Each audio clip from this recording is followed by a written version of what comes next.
Well, hello and good morning. Welcome to the channel. My name is Kubeir and I am your host for this episode of Canadian Immigration Weekly Roundup, which we do every Saturday, 10:30 a.m. Eastern Standard Time. So welcome to the episode. Welcome to the channel. I have quite a few things to talk to you about today. I mean, not that we haven't discussed about them already in different times, but these things keep getting a lot of traction. But of course, that's the reason why you're here, to get your dose of what's happening in the field of Canadian immigration. So you're at the right place for this time, and let's start. Starting with the quote of the week: if you really want to do something, you'll find a way. If you don't, you will find an excuse. Again, this has been quoted by Jim Rohn. And if you haven't heard him, if you haven't followed him, if you haven't heard him speak, well, then you most definitely should. I mean, for me, he's a single most inspiring individual in terms of who I listen to. And I basically would like to get a daily dose from him every single morning. Very inspiring, very motivational. You should listen to him. And obviously, he talks a lot of sense. But again, going back to the quote, if you really want to do something, you'll find a way, which is quite obvious, right? I mean, where there is a will, there is a way. Otherwise, you'll just find an excuse as to why you don't want to do it. This is our Canadian Immigration Weekly Roundup. Stay up to date with us on Instagram, Facebook, Twitter, and of course, YouTube. And we are also there on TikTok, for whatever the reason might be. Topics of discussion today, as usual, would be, we'll go with the overview of PNPs for the month of May. We will talk about Express Entry. We will talk about Quebec. We will talk about other news, which quite a few are there. And then we will get on with the question and answer. So please do hold your questions until the end so that we don't miss out on them. Starting with the PNP draws and the summary: Alberta, in May, Alberta released the results of one Alberta Advantage immigrant nominee, immigrant program, as they would like to call it. And they invited 100 candidates to apply for this provincial nominee stream on the 19th of May. Number of candidates who were invited were only 100, with the score of 382. At the cost of repeating myself, and I've done it so many times, I know a lot of you have hopes from Alberta, but you should never plan your entire immigration journey just with the expectation from Alberta, because the reason for that is because Alberta doesn't really disclose their criteria, doesn't really disclose which occupations they are going to invite and when they're going to invite. So it sort of leaves you in a bit of a quandary as to whether you will get invited or you won't get invited. So do plan your journey. Of course, do plan your carve your way out within the immigration pathway, but don't keep Alberta as your only hope. As you can see, this time they have invited only 100 candidates the whole month of May, and the highest score, or rather the lowest score in this case, was 382, which, going by the Albertan standards of how they have been inviting people in the past, it was quite high. Next we have here is British Columbia. Again, they have been a province who is regularly conducting their draws, almost every week, actually. And they have been inviting candidates to apply for nominations under different categories that they have, or different streams that they have: Express Entry, and then the skilled workers, the tech pilot, of course, and the entrepreneur regional pilot streams as well. In the month of May, they have invited 636 candidates, which is not bad.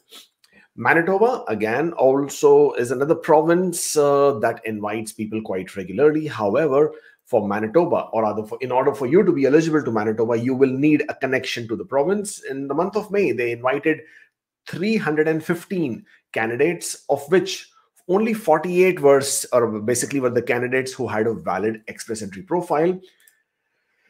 Let's talk about New Brunswick now. New Brunswick is always a hot topic for so many of you out there, because you have been able to strike a lottery with them. But again, for New Brunswick, I think this time what's happening with them is because they have been so active in inviting candidates through their virtual recruitment streams or recruitment events that they do conduct, that they seem to have got one too many applications. And at this point of time, they have suspended their New Brunswick PNP under the Express Entry stream, and they have suspended it effective of 20th of May. And any applications that are received on the 20th of May and after 20th of May will no longer be processed, because they just basically cannot cope up with the surge of applications that they have.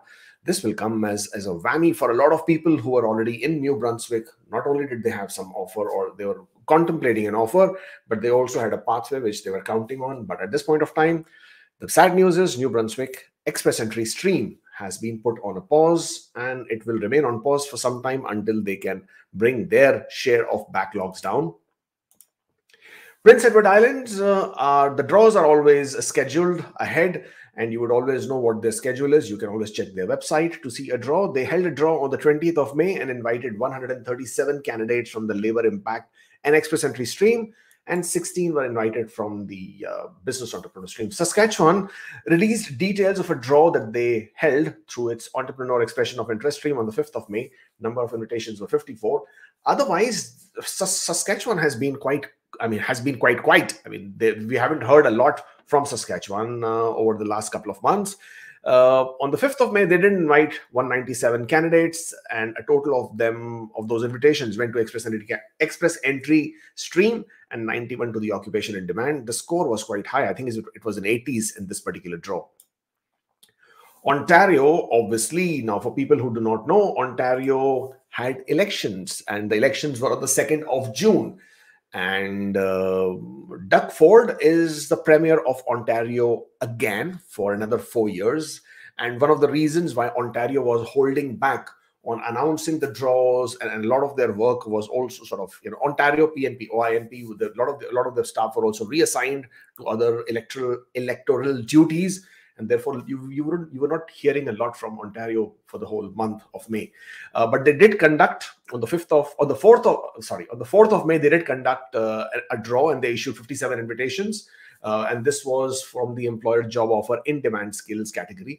And again, on the 26th of May, they issued 535 notifications of interest to candidates who are in the Ontario Express Entry skilled trade stream, with a CRS score of 295 and 461. So this is always a good news for people who are in the skills trade category, because in Express Entry, you're not having those draws under the FST. So at least Ontario is picking those categories out. Obviously, they have some conditions that you need to have some job offer or work experience from in Ontario. So those caveats are always going to be there. It's a PNP program after all. But this was one of the reasons why we didn't hear a lot from Ontario for the whole month of May. Because we were in the election mode. Now that the elections are done and finished with, and Doug Ford being the new Premier, we can now move onward and forward. And then we have, we did Manitoba, right? Yeah. Oh, Manitoba, sorry. Okay. On the 2nd of June, Manitoba has invited 146 candidates. So they did conduct a draw now and starting in the June, including 34 Express Entry candidates to apply for the MP-NP streams. 92 were invited through Strategic Recruitment Initiative, which is quite a great stream. If at all you were not having any other connection to Manitoba, then that Strategic Recruitment Initiative really helps, gets you through to Manitoba. Express Entry, of course, there was one draw which was last week, and it's already old news. So they have continued with their Express Entry PNP specific draws. 589 candidates were invited with a lowest score of 741. But there is an update, and if some of you are still not keeping in line with what's happening with so many things that are ongoing with the Express Entry, then you would know that people were able to obtain ATIP notes, which indicated that obviously the draws will indeed resume by July. And the draw sizes, the invitations to be issued, would be per the pre-pandemic levels. And the memo also stated that the draws will be generic, further indicating towards an all-program draw. What am I talking about? I'm talking about this. Let's see if I can pull this up. No, I can't. So I'll have to just go with this one. And in this, what's happening is that, okay. This was the ATIP notes. We did a video on this already. So if you haven't watched this, maybe you can watch that, because much more details will be covered in that particular video. I'm just going to go very briefly through this. So this was the memo that was obtained through the ATIP notes, which indicated a bit of a background and authority from the immigration minister to hold back on the draws or to pause the draws until the end of June, so that they could be ready and start the draws by July, by which time they would have cleared more backlogs. Now, this is where it mentions in the first highlighted area, avoiding new federal high-skilled draws until the end of June so that they meet the objective of clearing out more backlogs. And then the second highlight says the current inventory of the pool the pool in the backlog already has enough people so that they can meet the immigration levels plan or the immigration target for the year of 2022. However, in order to meet the immigration targets for 2023, they obviously need to start the draws again. And that is what is being indicated, that they would need to get on with the draws so that all these people can be landed. And moving forward, they are expecting that the processing times would also return back to normal, which is 6 months. And that is something which all of us are looking forward to. As we move forward towards the end of the highlighted areas, it says, however, measures are in place to extend or renew work permits and recommendation to further extend open work permits for postgraduate work permit holders, which are expiring between 31st of January and 31st of December. Now, this is with regards to the news about postgraduate work permit extensions, which so many international students who are in Canada, who basically are on postgraduate work permits now, who have been anxiously waiting for. So this memo also indicates that the plan is already there. They are just finalizing a bit of details, but this does indicate the date of for people who will be eligible for this to be between 31st of January to December 31st, which obviously is a shocker because there are so many people whose work permits did expire after the 27th of November and until the 31st of January who are equally affected. And while this was just a proposal, I hope in the final decision that is taken, they will include those categories of expired postgraduate work permit holders as well. Moving forward, again, in the last paragraph, which is highlighted, says if the department is able to maintain the current final decision plan, which is basically a number of people that they finalize, candidates could begin to be invited in July 2022 with an expected 6 months processing time. And that is what we have been discussing all this while. And in green, it says the department will be conducting generic, and that's the very, very big word that I wanted all of you to look at, that the department will be conducting a generic rounds of, obviously, the number of invitations there has been redacted. It has been obviously whitened there. And how many candidates would be invited every 2 weeks? We do not know the number. They have not disclosed, or they don't want to disclose at this point of time. I'm sure at some point of time we'll get that information. But at this point of time, we can only expect it would be at the pre-pandemic levels, because that is what it is mentioned here. So again, to read this, the department will be conducting generic rounds. Generic rounds will basically, in our assumption, in our interpretation, would be all program draws of X number of candidates every 2 weeks, which will be consistent with the average number of invitations issued pre-pandemic. How many were the average number of invitations issued pre-pandemic? This much. Now, these are from the IRCC website, and I'm looking at the pre-pandemic level draws, which are, let's say, 4th of March 2020, 19th of Feb 2020, and all those. These are all no program specified. As you can see, they are all no program specified, but the number of invitations here is between 3,200 and it went right up to 4,500. But an average has been 3,600. So most of the draws have been at 3,600. If you can see that, there are more 3,600s than others. But there are a few 3,900s as well. And then you have a 4,500, 34, and a 32. So even if we go with an average and say they would be issuing roughly 3,500 invitations per draw, that would then give you some indication of what to expect from IRCC moving forward in terms of the express entry draws. So that was that. And as I go forward, obviously, a lot of the information on this ATIP was redacted. Yeah, again, this memo said that they will come back to the minister with more information and details by the end of June or towards the end of June with a forward plan, which again, I guess we will figure out once we get the ATIP notes for that. This is again indicating that this was the option one and how many invitations they will be issuing. But again, we do not have that information because that information was redacted. And again, this is the backlog plan, or the not a plan basically, but the numbers of backlog in the process that they have for permanent residents. And if you can see in the beginning, the first one itself is the Canadian experience class at 7,522. The processing of CEC applications has slowed down a bit for sure, because the earlier one from March had roughly 8,000 some people. So they have processed only roughly about 1,000 CEC people within a month, which is, the number has slowed down for sure. And then moving down, you can see the federal skilled worker is at 32,883. In the month of March, they had a backlog of about 36,000 people, give or take few. So you're basically looking at the fact that they have only cleared about 4,500 people under the federal skilled worker categories in the month of April. So not the number we were looking at. We were hoping that they would be processing many more, but the numbers are being processed, the backlogs are being cleared, and this slide is the is the witness to that, or rather is the evidence for that. And as of right now, the express entry, probably the number of people in the backlog in express entry probably is now under 50,000, including the PNPs, including the federal skilled workers, Canadian experience class. But if I include the PNPs, actually it should be more. You're looking at between 60 to 65,000, maybe 70. Because over here, the provincial territory nominees number shows at 72,000, but these are not only express entry, these are also non-express entry candidates or individuals. And therefore, to ascertain exactly how many people would be sitting in the express entry pool is very difficult, or rather in the backlog of the express entry pool, because these numbers are always limited in giving you the complete information. If I move forward, then I also have the breakdown of the temporary residence applications that are still in process or are still waiting for decisions.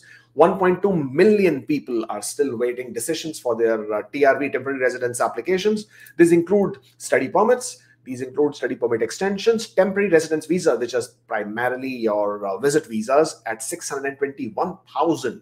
And of course, then there are work permits, which are 189,000, and extensions at 144,000. This number obviously will rise very quickly once they start with a new public policy, which we are expecting sometimes in a week or two, where they would be taking the extensions, or rather accepting the extensions of people whose work permits, postgraduate work permits, are expiring. All right, we move back to our slide and onwards there. Again, the express entry update, another update from express entry is the tier system. And again, this information was obtained through the ATIP notes. And ATIP notes, you see how handy they can be to give you this information well in advance. IRCC is well on its way to adopt the new NOC 2021. That's the year that the new NOC has been adopted, and this time it will be referred to as TEER, TEER, training, education, experience, responsibilities. That's what TEER stands for. And what they have done is, let me just pick up these are the ATIP notes for the TEER that we received, or rather we have obtained. And again, in this one, they are indicating that, let me see if I can find that page. Yes, I can. This is under the current status. That is where it will tell you that the programs under the tier system, express entry eligibility will be restricted at tier level 3. Earlier, this was at NOC 0, A and B. And obviously, again, you can go to my previous video where we have discussed this in detail. And I'm just trying to look for that exact level. This gives you the description as to what skill type will follow which tier level. So under the National Occupation Codes, which most of you are already aware about and have a good understanding of, because without your NOC codes, you will not be able to create your express entry profile. And in order to be eligible in express entry profile, you have to have NOC level skill type 0, A or B. But there are much further ramifications to this. Now, this is now changing into tier levels, which is tier 0, 1, 2, and 3.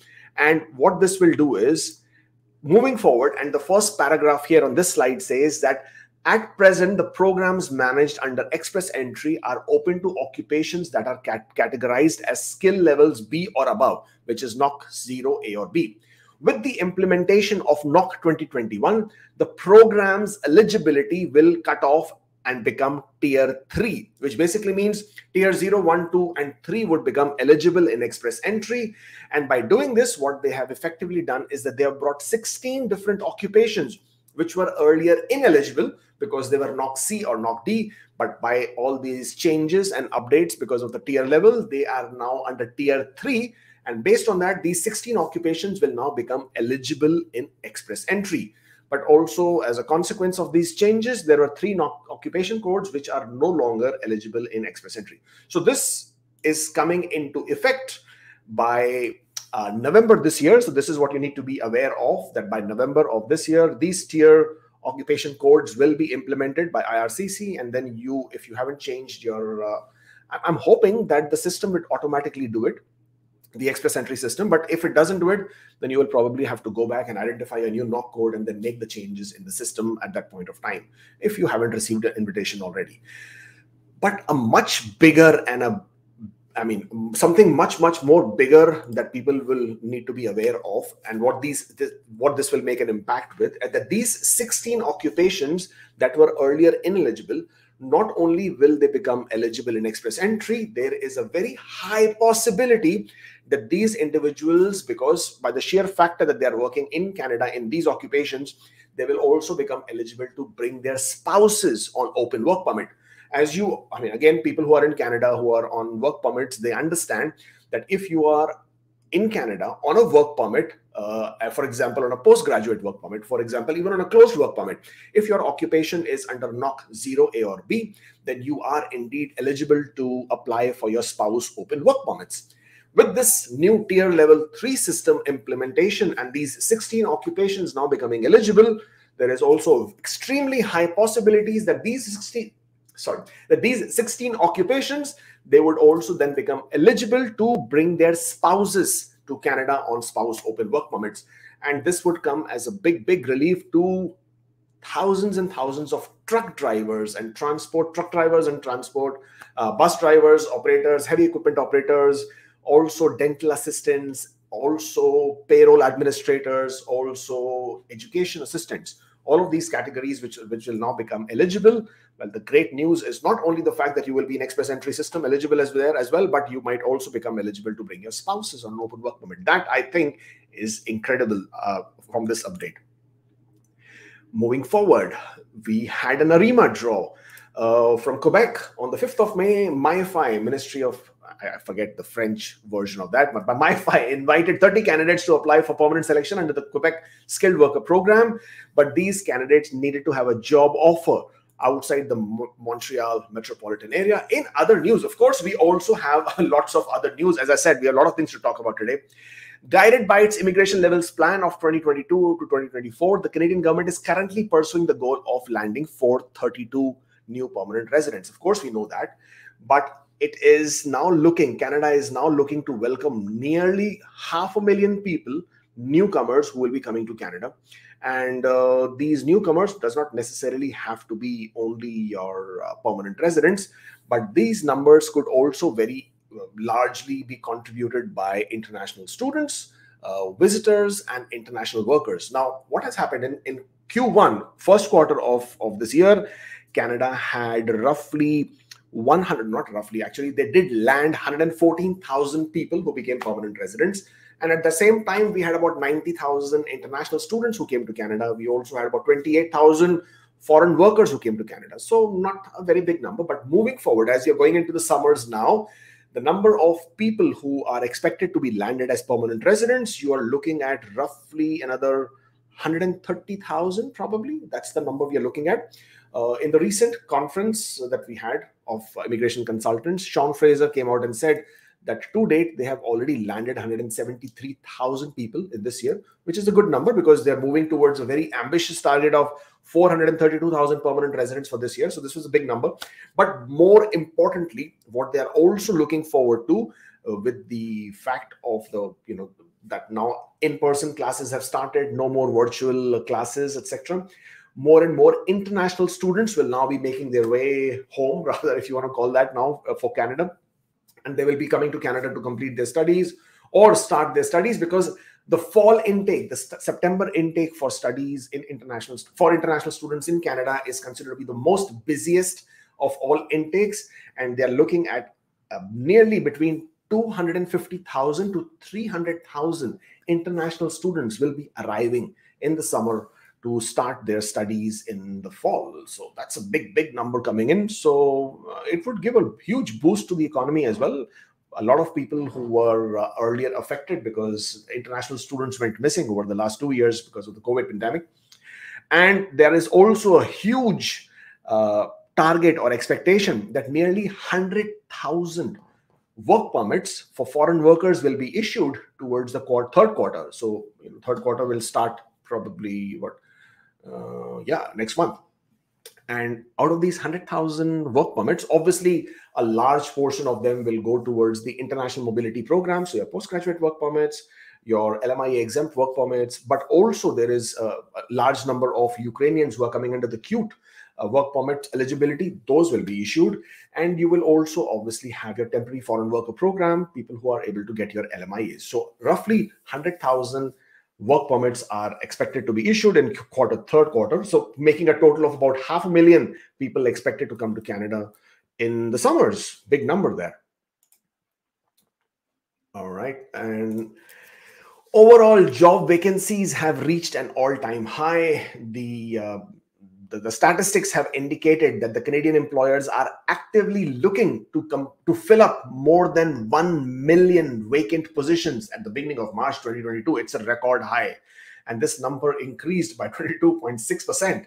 And almost were up by 60% from March 2021. And that's a big number. 1 million vacancies across Canada, across different occupations.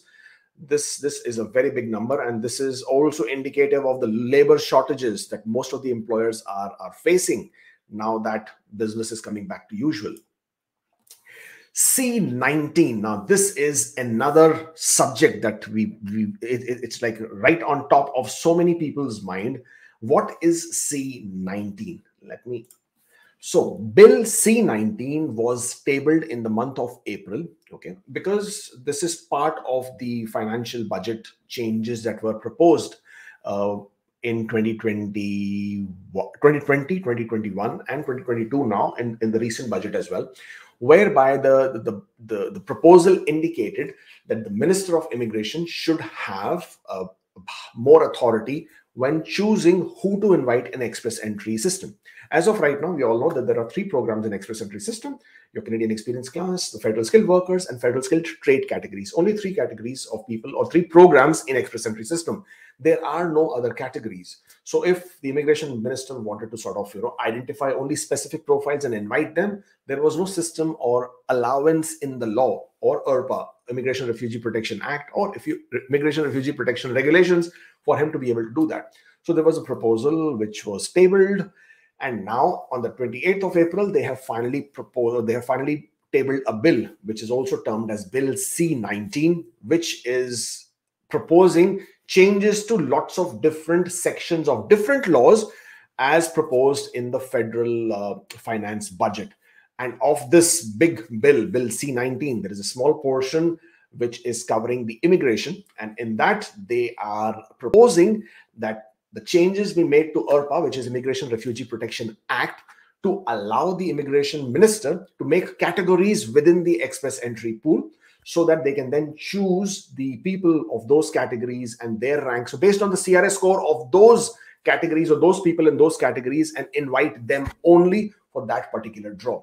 So basically, for example, if the immigration minister now wanted to invite only truck drivers, because that is where the shortage is, they will go into the express entry pool, keeping in mind that the truck drivers would now be eligible in express entry starting somewhere in November, once the near tier level has been implemented. So the minister would have the authority and will have the law on his side to go into the express entry pool and say, okay, I want to invite 2,000 truck drivers whose lowest CRS score is, let's say, 300 or 250 or 280 or even 75, as we all know. And he would be absolutely be able to do that. He might want to sort of go and say, okay, we want to bring in some dental assistants because you're facing a problem with that. So let's invite 1,000 dental assistants who are destined, or whose preference of wanting to immigrate to Canada is in the province of, or rather any of the Atlantic provinces. And let's identify those 1,000 people and only send invitations to those 1,000 people. They could do the same with accountants. They could do the same with information technology occupations, your knock codes that if you have their IT knock codes. They could do the same thing with some engineers. They could do the same thing with some sales professionals or the HR professionals. depending on the market research or the stakeholders in the business who would then say that this is where the shortages are. This is Bill C-19. This is what this Bill C-19 will allow the immigration minister to do. Let me show you something else while we are discussing about this. Where is that? All right. Now, earlier, when I did this video on Bill C-19, I had indicated that I expect and I anticipate that the Bill C-19 could only be approved, possibly giving the timeline towards the later part of this year. And therefore, I do not expect that these changes will be implemented maybe later this year or definitely early next year. I was wrong in the understanding of how quickly the bill can be implemented. My bad over there, because somebody then came back to me who knows the parliament workings much better, parliament's business much better, and corrected me and told me that the bill, if the government is really interested in it, can actually be processed much faster. Now, the parliament is going to take the summer break, or it will basically not be operational for the summer break and break for the recess on the 23rd of June. So we still have roughly 20 days to go. And of these 20 days, you would roughly have about 14 days of business left in the parliament. And the way this bill is moving, it's moving pretty fast. So some of you have reached out to me and asked, is it possible that this bill can be approved before the parliament breaks for the summer recess? Then the answer is yes, it is possible that the bill can be approved in the month of June itself. I'm still skeptical, though I was corrected about the fact that if the government wants that they can actually pass the bill quite fast, because at the end of the day, the Liberals and the NDP have collectively decided that they will not oppose each other. And so therefore, if the Liberals have been proposing the bill, NDP is going to support it. And with that, they should get the majority that they're looking for to pass the bill. So far, let me quickly take you through this so that you understand this better.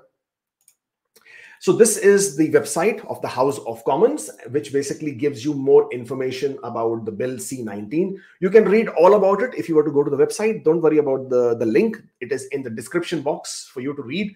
And here it tells you the progress of this particular bill. The first reading was completed on the 28th of April. The second reading was completed on the 10th of May. And then it was sent to the different committees for their consideration. And obviously, you can see there were several meetings that were held by the committee meetings in consideration of the bill. Now, keep in mind, this bill is not only about immigration. Immigration actually is just one small part of it. And this bill actually has a lot to do with the finance and financial changes in Canada. But different committees which reviewed this bill have completed their report and proposed their changes and amendments on the 1st of June. And this report stage is what is now at progress. The next meeting that they're going to have is going to be on the 6th of June, which is Monday. Oh, is it Monday? No, I don't think it's Monday. It's Tuesday, I think. Yeah. And that's when the next meeting is. And I'm keeping an eye on it. I'm watching this every single day to understand what's happening. And that is when further debates will be held. Once it is passed, after the third reading, once it is passed in the House of Commons, it will then go to the Senate. And over there, as you can see, it will be the first reading. Let me drop this. There will be the first reading, which they haven't gone into, then the consideration in the committee, and then the third reading. And once that happens, it probably will be approved, and then it moves to the royal assent. Once that happens, it then becomes, the law is then, set in the changes are then set in the law, and those can then be implemented whenever the immigration minister chooses to do so. So that is what you're looking at. If the answer to if the question was, can this bill be passed in the month of June? Then technically, yes, it can. Do I think it can? Well, I'm still a bit doubtful, but with the way things are moving, and they are moving pretty fast here, it can definitely be done in the month of June. Would that mean that the changes that are being proposed come in the month of July? Now, that is so much bigger discussion. This Bill C-19, and because it will create categories, will all these categories be implemented or these changes be made in the month of July when the draws happen? That is what is bothering so many of you out there, because once the categories start happening, even if you're a high scorer, even if your score is 500 plus, once the category draws happen, and if you are not in one of those categories, you will not receive an ITA. You will not be able to apply for permanent residence. So in order to answer that question, again, I will ask you to refer back to the memo that I was talking about earlier. And let me see if I can go back to this one. Yeah. This was the memo I was talking about. In this, on this particular page, in the green, it says the department will be conducting generic rounds of X number of candidates every 2 weeks, which will be consistent with the average number of invitations. Now, because of this memo, I'm hoping that these categories are yet to be decided. That is what the representative of the immigration minister said in the last committee meeting, when he was categorically and explicitly asked that have the categories been defined yet? And he said, no, they haven't defined. Now, one of the other things that you need to be mindful of, and this is basically for people who are so interested with what's happening over here. In this bill C-19, obviously, the report by the committee was shared, and this was the committee report. Okay, it's like a long one, and I won't want to bore you with all the details, but the committee report, or rather, did make a recommendation, and the recommendation says that for the purpose of establishing categories of eligible foreign nationals, the minister must engage in a public consultation with different stakeholders, which is good. Obviously, the minister should not do this by themselves, but they should obviously take advice of all different stakeholders. But not only that, and it says over here, the minister shall cause to be tabled before each House of Parliament no later than so and so date a report containing the list of categories of eligible foreign nationals established in the instruction. So basically, what is this? What are they talking about? The recommendation of the committee was that, yes, if you want to make the categories, go ahead and make them, but these categories should be made with the consultation of all the stakeholders of different provinces, different departments, ESDC, Stats Canada, the labor ministries, etc., etc. And those people should make these recommendations in writing. So they should have the writing. And at the start of the year, every year, when the parliament is in session, then the minister should come and announce the categories that they have established for that year. Now, I think it's a brilliant suggestion, brilliant amendment. Why? Because it then gives you a head start into knowing what categories would be included in that year so that you can plan accordingly. So if you know that your category is not in that 1 year of period, you don't have to stress and worry about it. You could probably move on to different things. That it is right now, not knowing which categories will be invited, which will put you on pins and needles. Every single express entry draw would be like a lottery. Like you don't know whether you got called or you didn't get called. Express entry will become like Alberta. Nobody would know who's going to be invited, right? And with that kind of uncertainty, it makes this whole program really questionable. It puts a lot of stress on a lot of people. These changes that I've just talked to you about has already been incorporated in the amended Bill C-19 series. And again, the whole, the link is in the description. You should read it. And let me quickly take you down here on this. On the right-hand side is all the other sections, what this Bill C-19 is about. And a lot of it has to do with finance as well. So let's not bother ourselves with that. But I'm going to quickly go to division number 23, which is to do with the Immigration and Refugee Protection Act and the amendments of the Act. If I go to the amendments of the Act, and over here, they have already included the proposal or the changes that have been, or rather the amendments that have been proposed, okay? And this is where it says, the Act is amended by adding the following to section 10.4. And again, the minister must engage in public consultation with the process for the stakeholders, number one. The advice and recommendations should be provided in writing, so must be based on the written submission that has to be provided. And minister shall cause to be tabled before each House of Parliament not later dated than the 5th day, etc., etc., etc. A report containing the list of categories of eligible foreign nationals established in the instruction made under so and so. So again, this is basically what you're looking for, that a list of the categories should be announced. And that is, if this is actually now implemented, this would give you much more certainty as to which way these guys are moving, and therefore you will then be able to establish okay, let me just sort of shut this off, and then you would be able to establish whether your knock code will be picked up in that particular draw or not. Big impact, big changes, C19 has been on everybody's attention right now, and let's hope and pray that this sort of takes, these amendments that have been proposed are definitely implemented.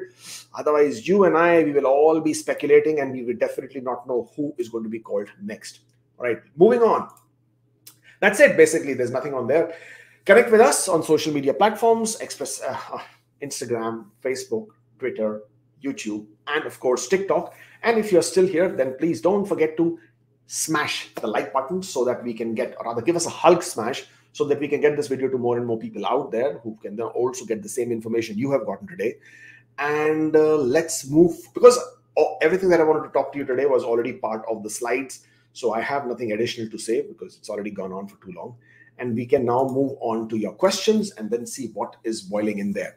Okay. Okay, let's start from the beginning. And Maxim is here. Maxim says, finally received my PPR, September 26, 2021, AOR, Ontario nominee. Just wanted to thank you for your regular and accurate international informational support and your never-ending optimism. Well, incredible. I am so happy for you. Well done, Maxim. I've seen your comments on almost all my weekly roundup. So happy for you. Congratulations. Well, very well done. Robert says, can we add spouse to the EE profile of primary candidate if he gets AOR, not the PR, or should we apply for spouse visa after receiving PR to the primary applicant? Well, if you get married after you have submitted your PR application, it's a very big thing to understand. And we've done so many videos and we've answered this question so many times. So again, once again, let's get into this. If you get married after AOR, after you have submitted your application, in that case, you can most definitely add your spouse to your application. Your scores will not be recalculated. It will not impact your application, except for the fact that obviously your spouse will also be assessed for inadmissibility checks, the medicals, the criminality, the security, etc., etc. Your spouse does not have to do his IELTS or language tests or ECA for education, not required, because it is not going to impact your points. And where does it say that? It's always important to see where does it say that. And let's quickly look at that. All right, let me bring this up here, add to the stream. Let's take this here. If you were to Google A11.2, you will come to this particular page. This is where the assessment of the electronic applications happens under section A11.2, which is the criteria under how the application is assessed. And under section A11.2, an officer may not issue a visa to an applicant who does not meet the express entry minimum eligibility criteria or who does not possess the qualifications to have received the CRS score. So basically, A11.2 defines the criteria under which your eligibility criteria is assessed and under which your CRS score qualification scores are assessed. And so this is where your whole crux lies. And here, let me very quickly go down and say where we are looking for.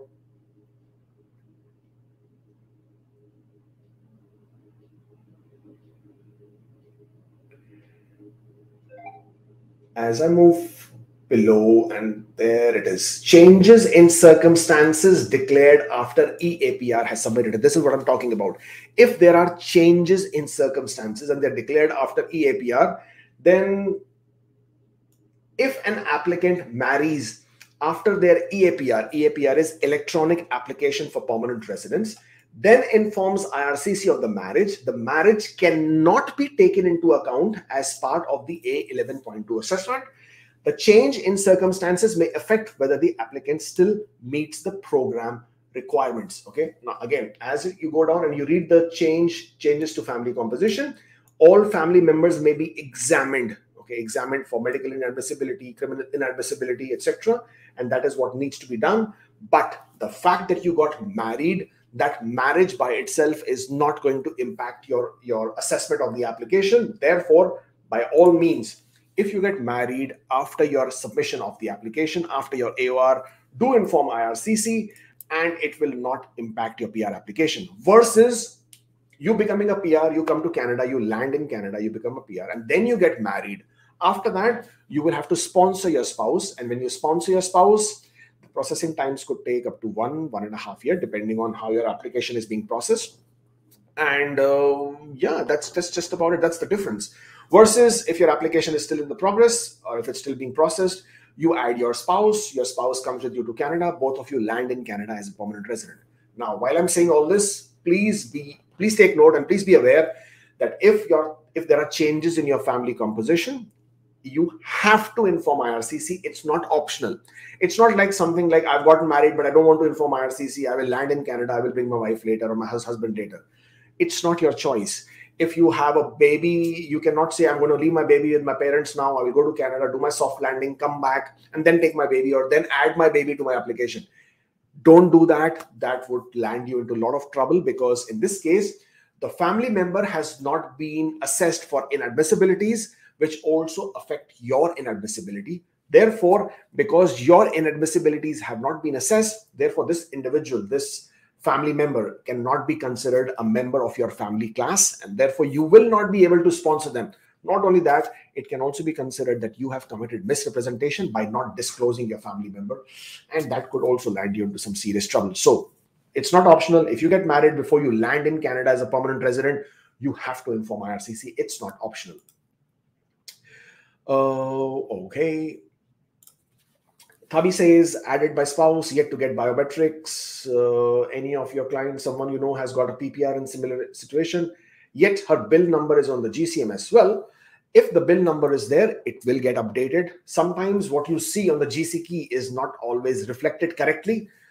More information is always available in the back end. The system has its own share of glitches. So yes, it's absolutely possible that if the biometric number or the biometric data is already there on record, you will not receive a biometric instruction letter, and sometimes your system will not reflect correctly anyways.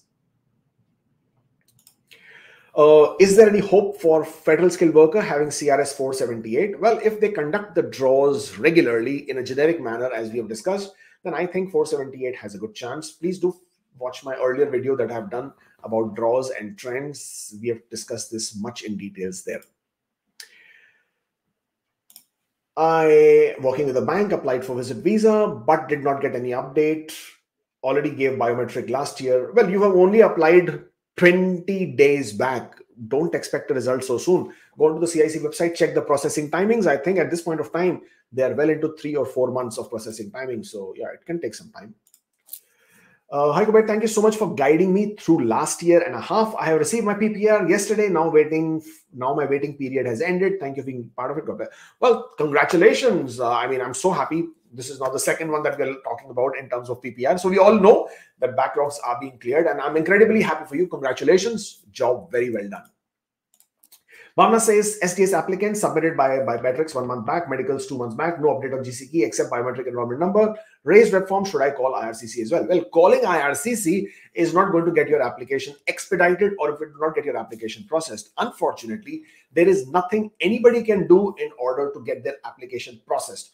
Yes, you can call them and get some update, but in cases of a study permit application, visit visa application, there is no update to give except for the biometrics has been updated or not. The reason for that is the application doesn't go through a processing queue of different stages. It comes to the visa officer who's going to assess your application. They start the application. Within minutes, they finish the application, they render the decision. That's the end of the application. So if you call IRCC, there is going to be no update until the visa officer has started working on your application.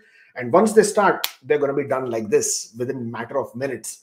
So that entire update happens only in the matter of minutes. So you calling them, you raising a web form, you asking for information is not going to give you any answer whatsoever, because until the application has not gone into the processing queue, there is nothing to give you. There's nothing to tell you.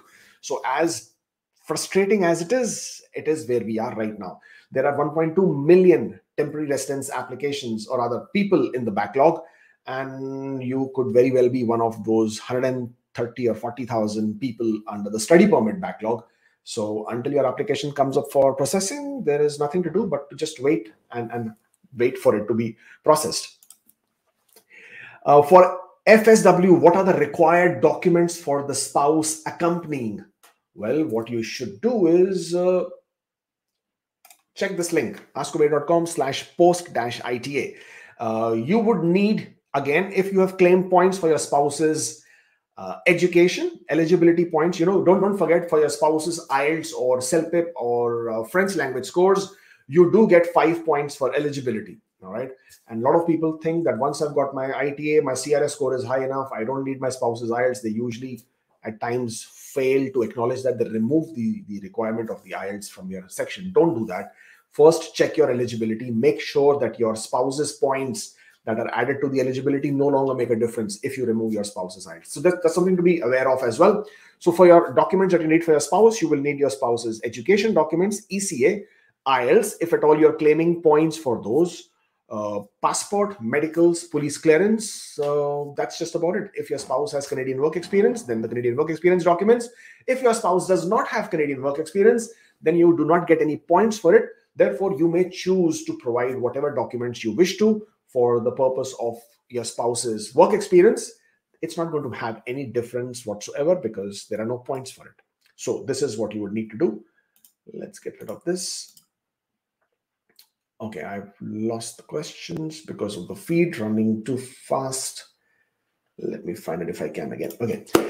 If a postgraduate work permit has job offer NOC 0A or B, can they claim points in FSW EE for job offer? No, you cannot, because your postgraduate work permit is LMIA exempt. Therefore, in your case, you are not eligible to claim job offer points of 50 in NOC 0A or B. In order to claim job offer points, you should be under the International Mobility Program, which is issued under the LMIA exempt category, for example, intra-company transferees.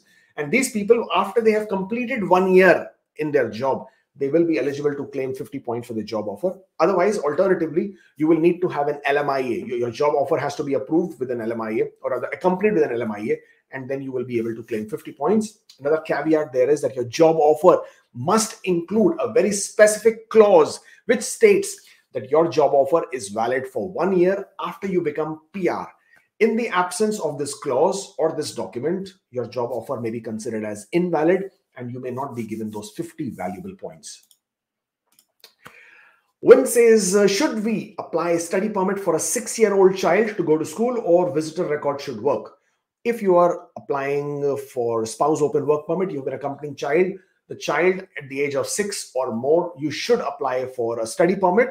When you're applying for an accompanying child's study permit, you do not need an admission letter or an acceptance letter from any schools in Canada, but do apply for a study permit. Do not apply for a visitor record here. I want to know, can someone get married on visiting visa to a PR holder and how to apply for spouse open work permit of that? After that, yes, you can absolutely get married depending on which province you come to Canada in. Different provinces will have different requirements. You will have to first apply for marriage license. After that, your marriage can be solemnized by the officer. And once you get married, you will get a marriage certificate, which can also take certain time based on, again, the province and the backlog that they might have. And once you're married, obviously the requirement is for you to be able to prove that this relationship is genuine and you did not get into a marriage just for the sake of a permanent residence. Now, when can you apply for a spouse open work permit? Because you are inside Canada, you are now able to apply for an inland spousal sponsorship. Okay. And this is under the SCLC class, spouse common law category. So you'll be applying for your spousal application under this. And because you're inland spousal sponsorship application, because you have an inland spousal sponsorship application, you can also apply for an open work permit in the same package. Nothing different to be done. Or you can wait to get your file number. Once you have a file number, then you can apply online for an open work permit as well. But yes, if you're in Canada, you apply for inland spousal sponsorship, you can indeed apply for a spousal open work permit. Do you know anyone who have added spouse post AOR, got PPR, want to know the trend? Spouse added in Jan 2022, VO Montreal, yet to receive biometrics request letter. Well, you see, these things do not create a trend, and I cannot sort of, even if I have a client, and yes, there are several who have had these instances where the spouse's information or details were added after the AOR.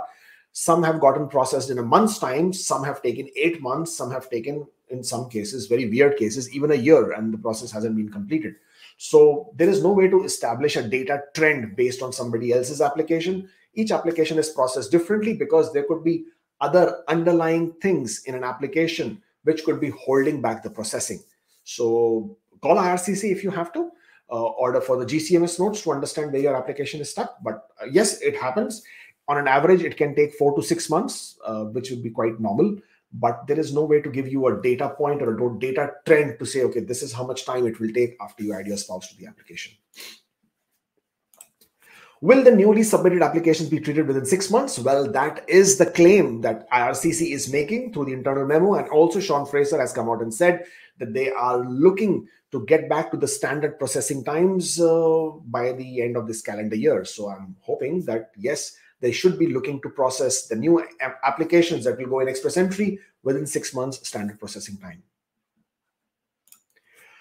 Why does adding a spouse to a PR application gets to delay the finalization of the whole process? Why? Because you are adding another individual, and this individual also needs to be assessed for their inadmissibilities. And it's a process. It's also an administrative process. All these things take time. And also don't forget that there is a processing queue that has to be followed. I mean, just because you added your spouse doesn't mean you will stay at the top of the queue. Right? You will have to go to some other assessing officer who will have to now check your spouse for medical inadmissibility, criminal inadmissibility, securities inadmissibility, and also to check whether your relationship is genuine, that you did not get married just for the sake of permanent residence, which is a huge flag. It's quite common. It's not something which is unheard of. People do it a lot of times. A lot of them do get caught as well. So if all of these have to be assessed and checked, it's going to take time. So you cannot expect them to be processed fast. Hope that answers. Work permit application LMIA based will take how many months? I have finished 3.5 months. Please tell. Well, as far as the CIC processing times at this point of time, depending on which country you are from, it could take anywhere from 6 to 12 months. So check the CIC website and see where you're applying from or where you currently are based, and then check the processing timings there. By when Saskatchewan province can clear its backlog for PR category? Saskatchewan is known to have long processing times. 6 to 10 months is very, very normal. There are applications that have exceeded far beyond that. So, and Saskatchewan does not disclose its backlog inventory at all. So nobody actually knows how many are in process and how many they are processing each month. IRCC wrote to us that passport request letter was sent but not received at our end. We raised web form 1 month ago, but no reply. What to do? Well, first of all, check your spam folder. Sometimes you just might not have seen it there. Check the spam folder. Again, it all depends. Did you apply yourself or did your consultant apply? Check both the spam folders, number one. Number two, did you apply for IRCC's any line of business, visit visa, work permit before in the past? And at that point of time, did you have a different email address? A lot of times what happens is that an email address gets linked to your UCI number. UCI number is created the first time you submit an application to IRCC. And that email address gets a priority when communication like this is being sent out.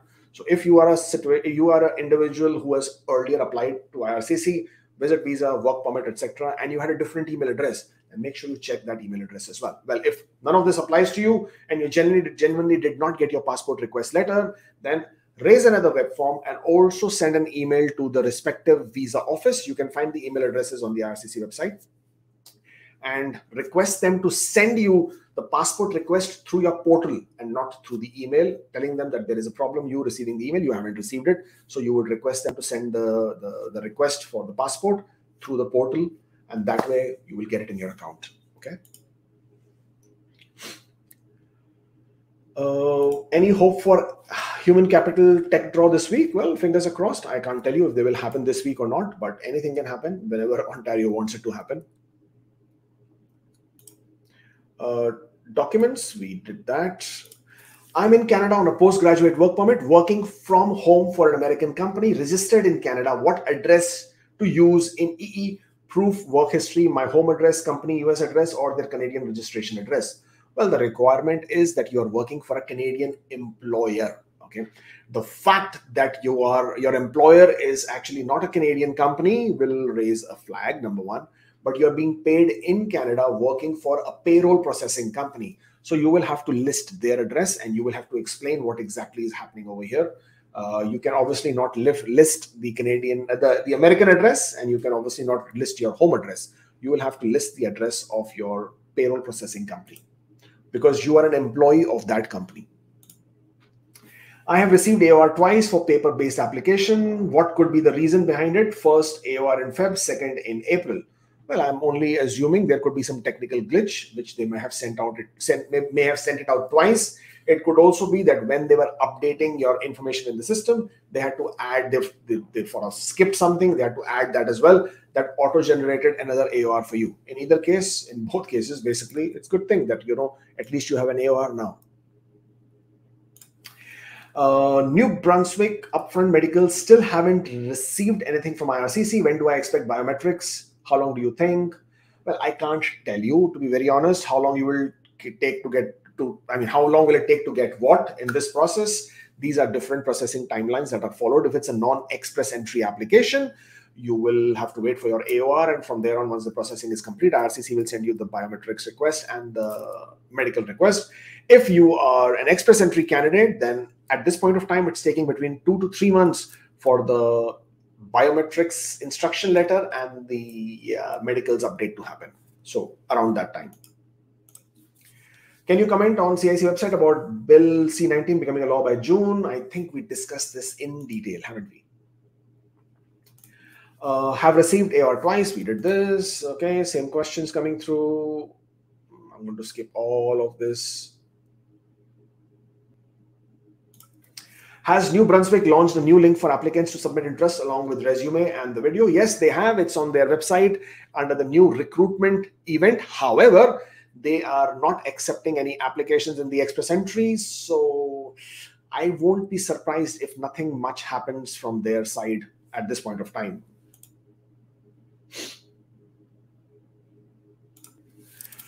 What is the original country of departure on ArriveCan if I do not have a direct flight to Canada?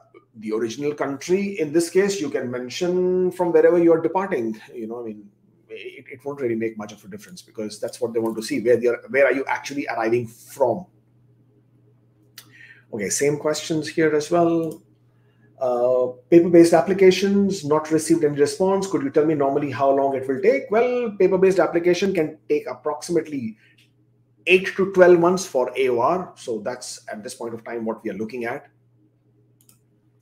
After ADR submission processing time, I have applied for work permit from outside Canada. I'm not sure what you're asking me. After ADR submission processing time, please, I have applied for open work permit from outside Canada. Again, depends which visa office are we looking at and what kind of an ADR was it. Usually, after if it's a critical ADR, you would get a response within a month to 2. That would be basically the time that they would take, especially for temporary residence applications like a work permit. Okay, similar questions. Just going to skip that. Please advise if the date of birth of parents is corrected in the final ADR as per the respective passport. Can it be cause of any issue or worry? No, it's absolutely no cause of issue or worry. Do not worry about that. My friend can help me get a job offer from Alberta. Does that guarantee an invitation from the province, or should I hope for FSW, CRS 417, NOC Marketing 0124? Anonymous. Of course, you have to be anonymous, right? You're not going to put your name there. Well, if your friend can help you get your job offer with LMIA, I can't say it will guarantee you an invitation from the province, but yes, if you have a job offer with an LMIA in Alberta, it tends to sort of give you a big preference in being invited for the Alberta PNP. Okay, my home country is India, country of residence is Australia. Do I have to travel from Australia to Canada, or I can go to India as my PCC is issued, still valid, did not go home? I'm not sure what you're trying to ask me, but you can come to Canada from wherever, from whichever country. You can travel via. You can be in any country. It does not matter to Canada where you are coming from.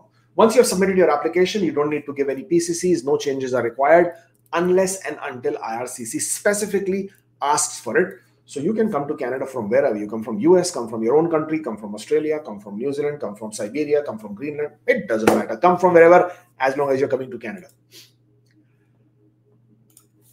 I want to know if my GC key gets revoked, how can you view your application, and is the application status still active? Yes, the application status is active. GC key is just allowing you to see your application. Okay, so if your GC key gets active, no problem. Go and create another GC key, and in that link your application based on the details that they will ask you for.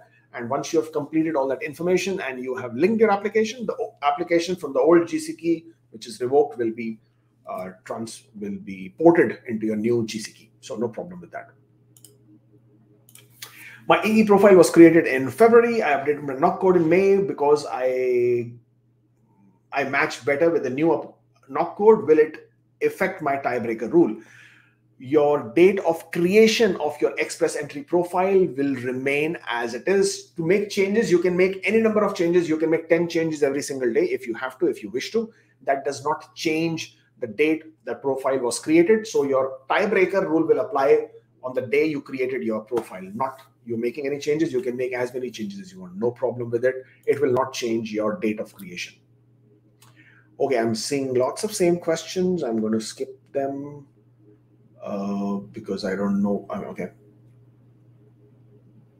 I'm not sure what this is. I am working on BWOWP, currently on working with another company, and my open work permit expires in 2 months. There is no time for a new LMIA. What are my options? Well, if you cannot get another work permit and there is no way for you to be in Canada, then you either apply for a visitor record or you return back to your home country and come back to Canada when you can get a new work permit.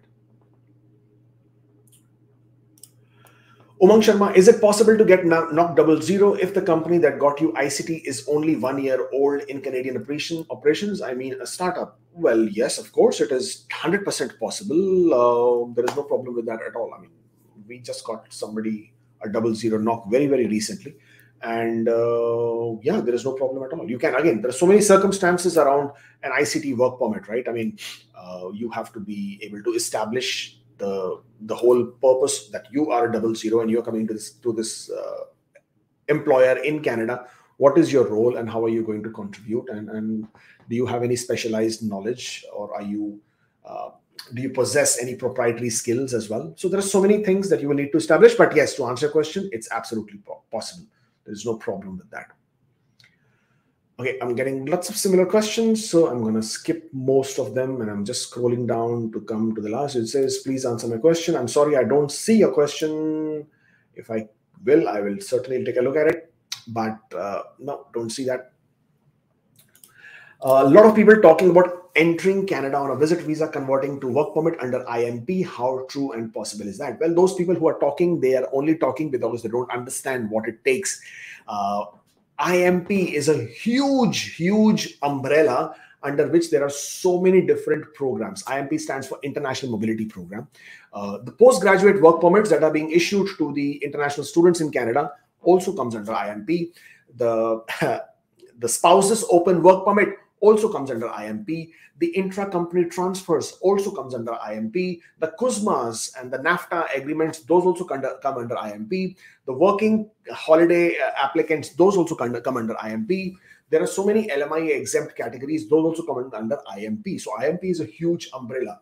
But all these people who are making these TikTok videos and this YouTube videos and saying, oh, okay, come to Canada in 2 weeks and you don't need this and you don't need that. Well, obviously, those are primarily meant to get more views and sensationalizing the whole subject without giving you the actual information.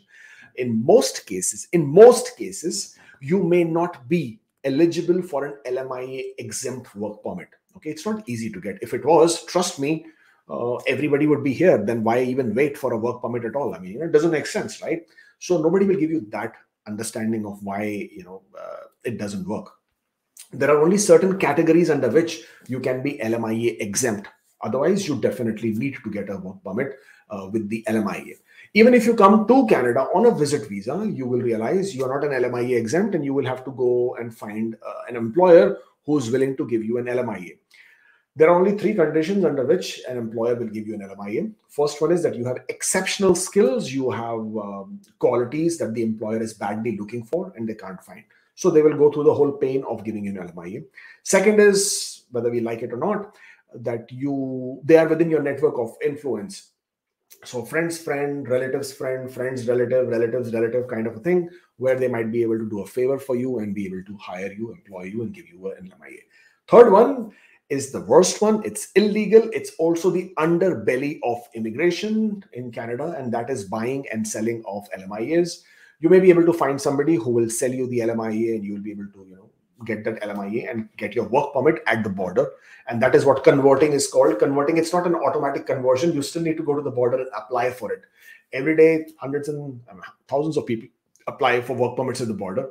A lot of them get refused. A lot of them get identified as people who have misrepresented, who have got a fake work experience, who have obtained the LMIA not through the genuine means, and they get into some very serious troubles. Also, when there is underbelly and when there is something illegal like buying and selling of LMIAs, which also means there are so many scamsters and fraudsters, once you pay the money is gone. You can forget about it. So be very careful, be aware of what you're trying to do.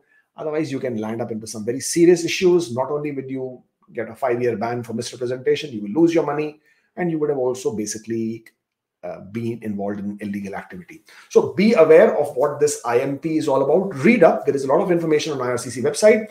But do not fall into the trap that IMP basically means it's a medicine, it's a magical formula to cure all the issues about getting a work permit. If that was the case, understand, if that was the case, if everybody could get a work permit in Canada just by landing in Canada, then yeah, wouldn't everybody be doing so?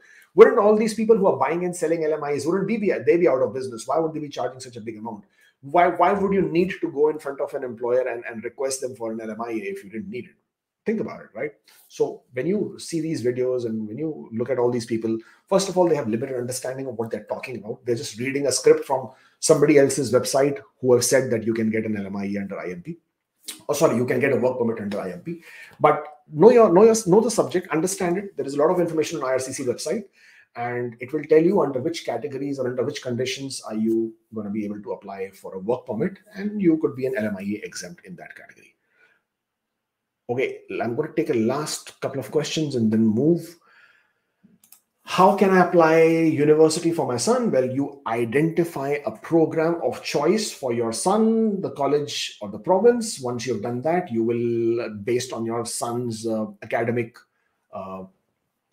scores, you will be able to apply directly to the university. There are also certain websites called ontariocolleges.ca, where you can go to that website and you can apply to different colleges from the same portal. You can use that as well. Once you have received the admission, depending on the country that you are in, you may be under the SDS student direct stream, which has a faster result and has some other criteria, or you could be under a non-SDS country. Once you have got the admission, you have paid the fee or the fee deposit, your son has completed his IELTS and language skills exam, you will then be able to make your application to IRCC for study permit. Once your son gets an approved study permit, he can come to Canada. If the memo and CIC news confirms the generic all program draws with the pre-pandemic approach in early July, why is there still a doubt? Because it's a memo. It's not an announcement. It's a memo which was meant for an internal purpose. It was a memo which had a proposal. And this memo also indicates that there will be more detailed plan which will be proposed to the minister in the month of June, which we don't know what it is and when we will see that. And these can always be changed, because these are proposals, and the governments are prone to sort of making changes based on the requirements that they might need to. That's the reason this is still a doubt, in the sense like we don't know when this will happen and how it will happen. All right, last question. We can only submit reference letter to prove work experience, or additional documents would be necessary too. Well, if you are not able to get work experience documents, then you should provide an alternative verifiable document that validates the information that has been missing. You have to be able to prove your knock code, you have to be able to prove your work period, and you have to be able to prove that you were paid during this period of time. If you can prove these three factors, even if you do not have your reference letters, IRCC will accept your work experience. For the Alberta Accelerated Tech Pathway, do we need LMIA approved job offer, or a normal one like we have in India will do? If I am overweight, will I face a problem? If you're overweight, you will not face a problem. I mean, unless you are not able to clear your medicals for whatever reason that might be. But I don't see you being an overweight for any issue whatsoever. As far as the LMIA approved job offer is concerned, Alberta Accelerated Tech Pathway does not indicate any requirement of an LMIA. However, they do indicate that there are certain other conditions that you must be complying with as to who can be the employer, what kind of a job offer they have made. So they can always go back and try to validate if the job offer, which is not accompanied with an LMIA, is genuine or not. Now, for example, if a company makes you a job offer, but there is no LMIA, then how were you planning to come to Canada? And if you're getting a job offer from an employer only for the purpose of Alberta being able to invite you, then that sounds like a red flag already, and Alberta might not like it. So, at the end of the day, what happens is in Alberta Tech Pathway, you have to create your profile and you have to make a request to Alberta to consider your job offer or your work experience. If Alberta finds that to be a genuine work experience, genuine job offer, even if it is not LMIA accompanied, then on that basis, they may send you the invitation. And once you get the invitation, you will then be able to apply to Alberta PNP. So this is the background on that. Okay. But my BCom degree, so any college admission is possible or not? The marks are extremely low. I think you will have a problem. I'm not saying that you will not get an admission. I'm saying that you will have a problem if not getting an admission, then you may have a problem getting an approval for your study permit. So that is something which might be a question. Kirti says, answer my question. Amrita says, please pick my questions. But unfortunately, this is what happens, right? When people are posting the questions again repeatedly, I lose them on the stream and I can't see the questions at all. Via internal memo, we are being informed about IRCC plans. Don't you think if they do planning to conduct the knock-based draw anytime soon, they would have let us know? Please do reply. Well, in order to conduct the knock-based draw, first the bill has to be approved. Without the bill being approved, they cannot do the knock-based draw. So they can't tell you they're going to be doing knock-based draw because the bill hasn't been approved, number one. We are not being informed through the internal memos. We are being able to obtain the internal memos, just like what we have in India called RTI or Right to Information Act. And in Canada, you have ATIP. So you're being able to obtain that information that is meant for internal purposes only. But because now we have that information, we are able to now speculate in a more informed manner as to what is being expected. But that by no way means that it's an announcement from IRCC. We just know that this is definitely going to happen because it's going to happen. Okay, all right. So yeah, same questions. I don't see a lot of questions which some people are saying they've posted. Because, yeah, can you answer my question? But I'm sorry, Brian, I really cannot see that. Please reply to my question. I have applied for Canadian work permit from India. I have submitted my file on 22 Feb. When can I expect my result? Unfortunately, the work permit processing times from India are very, very long. Expect anywhere from 8 months onwards. That has been the timeline for IRCC for work permit applications from India. Well, guys, I know there are a lot of you who are still saying that I'm not taking your question, but I'm sorry, I really cannot see those questions in terms of, because the feed is always moving very fast, my feed of my question. So what I would suggest is post your questions in the comment box after the video, and I will come back during the course of my day today, and I will respond to those questions as I see them, but that would be the much better way of doing it. Throat is going a bit sore and I need to get a drink there. So thank you so much for joining in once again. And before I sign off, something extremely important. Tomorrow, 10:30 a.m. Eastern Standard Time, I'm going to be doing another live. And this time I will be hosting an immigration lawyer. His name is Lev Abramovich, and very, very smart and an intelligent and an informed lawyer. This is one session you don't want to miss. We're going to be talking about mandamus, writ of mandamus applications. Are they effective? Do they work? Should you be investing your money in something like that? Number one. Number two, we will also be talking and discussing about review required in the GCMS notes, or what do you do if you realize that there is a problem in your application, and what can you do and what will happen to your application once you do that. So don't forget to tune in tomorrow. It's going to be a crackerjacker of a session again as we do that. 10:30 a.m. Eastern Standard Time, and I shall see you at that point of time. Until such time, take care, and I'll see you tomorrow.